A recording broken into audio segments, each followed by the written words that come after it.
natin ang Diyos. Kapag inuna natin ang Diyos, ang pera susunod. Amen po ba? Amen ba? Taas kamay yung nangailangan ng pera. Taas kamay. Nangailangan ng pera. Nangailangan ba kayo ng pera? Amen. Nangailangan ba kayo ng pera? Amen. Parehas tayo. Palakpakan natin ng malakas ng Diyos.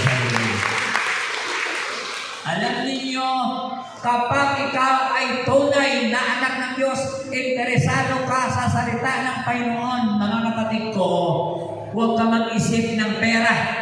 Ang Diyos ang bahala dyan.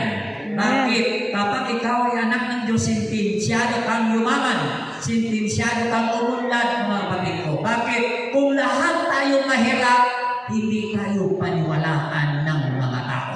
Habang nangungutang ka sa biyanan mo, hindi mo sa kayang akain dito. Habang nangungutang ka sa kapitbahay mo na may tindahan, hindi mo sa kayang dalhin dito tuwing araw ng Webis. Kailangan bumaliktad ang panahon. Kailangan ikaw magpautang sa biyanan mo upang maniwala siya. Si Saday, siksik, liglig at umaapaw.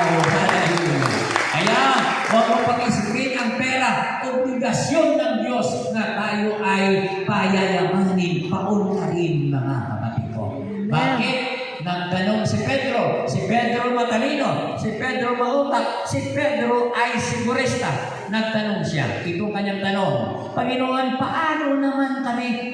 Tinanong niya kung ano ba talaga ang dulo ng pagsunod ni namin Kristo. Kaya nagtanong siya, Panginoon, paano naman kami? Ang sama nag-iwan ng kanyang asawa, mga anak, trabaho, alang-alang sa mabuting balita, tatanggap ng makakapong ibayo sa buhay nito at sa buhay na walang hanggan. Kaya bago natin makamit ang langit, dito pa lang sa lupa, payayamanin na tayo ni